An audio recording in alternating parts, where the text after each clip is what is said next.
Hello students, welcome to educational tutorial. Today we will discuss our new topic of ancient history, वैदिक सभ्यता। तो वैदिक सभ्यता का इतिहास जो है वो 1500 ईसा पूर्व से 600 ईसा पूर्व तक के जो कालखंड है उसे वैदिक सभ्यता कहा जाता है। क्लियर? वैदिक सभ्यता का विकास जो है ये किसके आधार पर हुआ? ये आपका ग्रामीण सभ्यता के आधार पर या ग्रामीण अर्थव्यवस्था के आधार पर हुआ।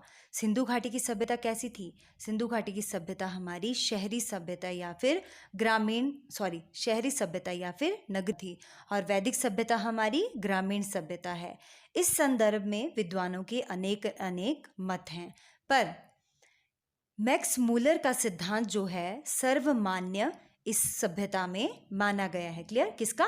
मैक्स मूलर के सिद्धांत को सर्वोपरि माना गया है। उसके अनुसार आर्य मध्य एशिया से आए और खैबर दर्रे से भारत में प्रवेश किया। तो मैक्स मूलर के सिद्धांत को सर्वोपरि मानते हुए इन लोगों ने क्या माना कि जो आर्य थे वो कहाँ से आए?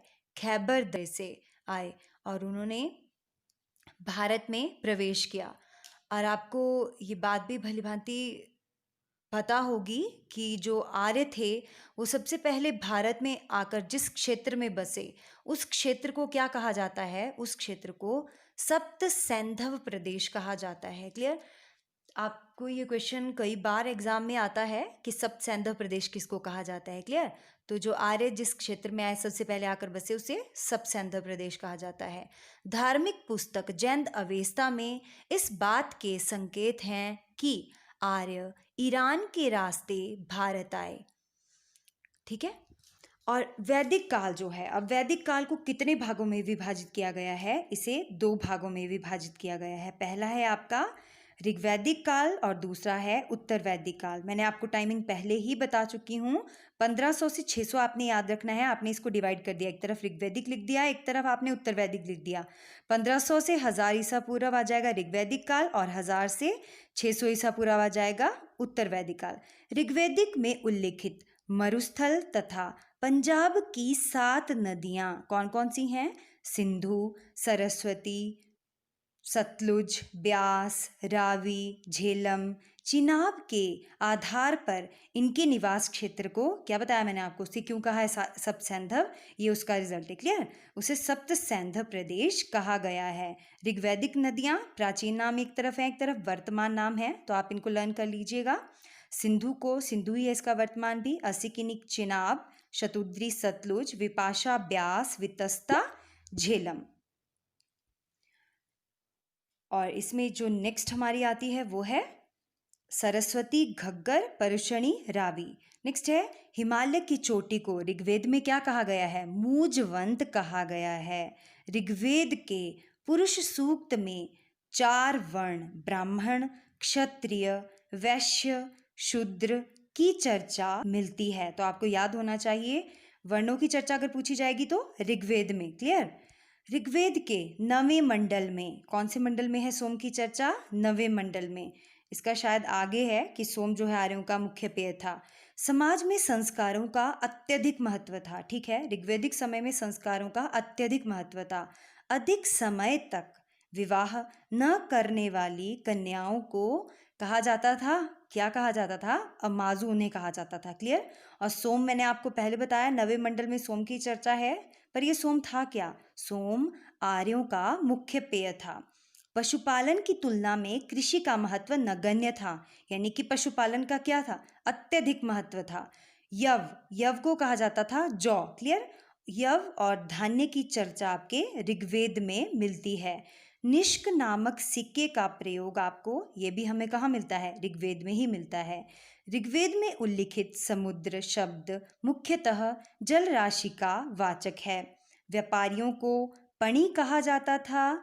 और ऋग्वेद में सर्वाधिक पवित्र नदी, मोस्ट इंपॉर्टेंट क्वेश्चन, सरस्वती नदी तमाबी से कहा गया है, उसका वर्णन है। सत्यमेव जयते मुंडकोपनिषद से और अस्तोमा सद्गमय ऋग्वेद से लिया है। याद रखना है, सत्यमेव जयते मुंडकोपनिषद से और अस्तोमा सद्गमय कहाँ से लिया है? ऋग्वेद से लिया है। गायत्री मंत्र का उल्लेख ऋग्वेद में मिलता है। मोस्ट इंपॉर्टेंट क्वेश्चन, और आपको पता है ऋग्वेद सबसे प्राचीन है, विदित आर्यों की सर्वाधिक प्राचीन संस्था थी। सबसे महत्वपूर्ण देवता जिस इंद्र देवता थे, जिन्हें क्या कहा गया है ऋग्वेद में, पुरंदर कहा गया है। बलि प्रथा विद्यमान थी समाज में। ऋतुओं का संरक्षक वरुण को, युद्ध देवता इंद्र को, आंधी तूफान देवता मरुत को, विपत्तियों का देवता अश्विन को, वनस्पतियों का स्वामी सोम को, सृष्टि का नियामक विष्णु को और जीवन देने वाला देवता भुवन चक्षु सूर्य को कहा गया है। नेक्स्ट हमारा है उत्तर वैदिक काल। उत्तर वैदिक काल की टाइमिंग है 1000 ईसा पूर्व से 600 ईसा पूर्व तक। 4 वेदों का वर्णन, क्लियर, ऋग्वेद, यजुर्वेद, सामवेद, अथर्ववेद, ये आपका मिलता है उत्तर वैदिक में। स्त्रियों की दशा में इस काल में पतन आ गया, क्लियर, उनकी स्थिति में क्या आ गई, गिरावट आ गई। और इसमें मनुष्य के जीवन को 4 आश्रम, कौन कौन सी, ब्रह्मस्थ, गृहस्थ, वानप्रस्थ और संन्यास आश्रमों में विभाजित किया गया है। 100 वर्षों में इसे विभाजित किया है, क्लियर, 25-25 साल जो है 100 वर्षों तक विभाजित किए हैं। कुरु और पांचाल सबसे अधिक प्रसिद्ध थे। विष्णु को क्या कहा जाता है, मनुष्य जातियों का अंत, ये विष्णु के द्वारा ही किया गया है, क्लियर। पूषण शूद्रों के देवता को कहा गया है। नेक्स्ट आता है वैदिक साहित्य। वैदिक शब्द जो है ये किससे बना है, ये हमारा विद धातु से बना है, जिसका अर्थ क्या होता है, विद का मतलब होता है जानना, ज्ञान अर्जित करना। तो वेदों की संख्या कितनी है, 4 है। सबसे पहले आता है हमारा ऋग्वेद, मैंने शॉर्टकट में इसमें करवाया है। ऋग्वेद में कितने मंडल हैं, 10 मंडल हैं, 1028 श्लोक हैं, 10,600 मंत्रों का संकलन है। गायत्री मंत्र चौथी मंडल से लिया गया है और इसको जो पाठ करते हैं ब्राह्मण, उनको कहा जाता है होत्री या फिर होता। उपनिषदों की संख्या 108 है, वेदांग 6, महापुराणों की संख्या 18 और जो यजुर्वेद है एकमात्र ऐसा वेद, मोस्ट इम्पॉर्टेंट क्वेश्चन, जो गद्य और पद्य दोनों में रचित है। इसके 2 भाग हैं, एक कृष्ण यजुर्वेद है और दूसरा है शुक्ल यजुर्वेद। चावल का व्रीहि के रूप में इसमें वर्णन मिलता है और इसका पाठ करने वाले, पास प्रिंट हो गया है बाय मिस्टेक, इसका पाठ करने वाले ब्राह्मण को अधर्व्यु कहा गया है। नेक्स्ट है हमारा सामवेद, जिसका संबंध संगीत से है और इसका गायन करने वाले पुरोहित को उद्गात्री कहा जाता है। नेक्स्ट हमारा है अथर्ववेद। वेदों की रचना, इस वेद की रचना अथर्वा ऋषि के द्वारा की गई, ये जादू टोनों से संबंधित है, क्लियर।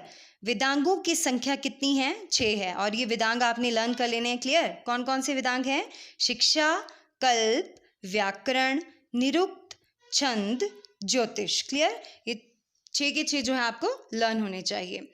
व्याकरण की सबसे पहली व्यापक रचना कौन सी है, पाणिनि की अष्टाध्यायी। ये मैंने आपको जब सिंधु घाटी सभ्यता भी करवाया है तो वहाँ पे भी स्टार्टिंग में क्वेश्चन मैंने आपको करवाया कि सबसे पहली व्यापक रचना जो है वो कौन सी है, पाणिनि की अष्टाध्यायी। तो ये चारों के चारों वेद जो हैं आपने शॉर्टकट फॉर्म में इसी तरीके से लर्न कर लेने हैं और किसका पाठ करने वाले ब्राह्मण को क्या कहा जाता है, तो क्वेश्चन भी आपको क्लियर होना चाहिए। यहाँ पे वेदों के उपवेद लिखे हैं, ऋग्वेद का उपवेद आयुर्वेद है और धन्वंतरी इसके रचनाकार आते हैं, यजुर्वेद का धनुर्वेद, विश्वामित्र रचनाकार, सामवेद का गंधर्व वेद, मनुस्मृति इसकी आते हैं। तो आपने लर्न करने होंगे तो आप इनको लर्न कर लीजिए, अदरवाइज आप इसको स्किप भी कर सकते हो, बट ये इंपॉर्टेंट क्वेश्चन है, हाई लेवल के एग्जाम में काफ़ी बार रिपीट होते हैं। आरण्यक, आरण्यक शब्द जो है ये आपका अरण्य शब्द से बना है, इसका अर्थ है वन। और उपनिषद किसे कहा जाता था, उपनिषद कहा जाता था जो गुरु के समीप बैठकर एकांत में शिक्षा ली जाती थी ना, उसे कहा जाता था उपनिषद। और उपनिषदों को ही ये वेदों का अंत भी हैं तो इन्हें वेदांत भी कहा जाता है। नेक्स्ट आता है हमारा मनुस्मृति, सबसे प्राचीन स्मृति ग्रंथ है मनुस्मृति, क्लियर। जिसकी रचना कब हुई, इसकी रचना हुई आपके शुंग काल में, इसकी रचना मानी जाती है। तो मनुस्मृति सबसे प्राचीन स्मृति ग्रंथ आता है। पुराण, पुराणों की संख्या कितनी है, 18 है, क्लियर। एग्जाम में क्वेश्चन ये भी आता है पुराणों की संख्या कितनी है, या फिर सबसे पुराना या प्रसिद्ध पुराण आपका पुराण है मत्स्य पुराण।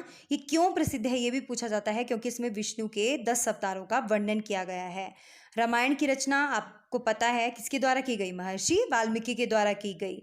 तो इसमें कितने श्लोक हैं? 24,000 श्लोक हैं और इसे क्या कहा जाता है? इसे चतुर्विंशति सहस्त्र संहिता भी कहा जाता है। मोस्ट इम्पॉर्टेंट क्वेश्चन है, चतुर्विंशति सहस्त्र संहिता भी से कहा जाता है। नेक्स्ट आता है आपका महाभारत, जिसकी रचना किसके द्वारा की गई? महर्षि वेदव्यास के द्वारा की गई। और महाभारत को जय संहिता भी कहा जाता है। क्लियर? और 100,000 लोग प्रिंट हो गया है। 100,000 श्लोक होने के कारण इसे शत सहस्त्र संहिता भी कहा जाता है। और ये हमारी कितने पर्वों में विभाजित है? 18 पर्वों में विभाजित है। तो ये इम्पॉर्टेंट क्वेश्चन जो वैदिक काल में से मैंने आपको क्लियर करवाए, तो आप इनको इसी तरीके से समझ लीजिएगा।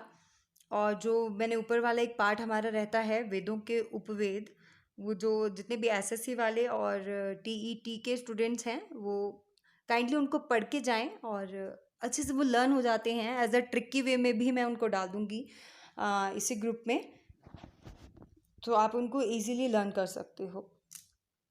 अगर आपको सेशन अच्छा लगा हो तो like, share and subscribe. Thank you so much, students. Have a nice time.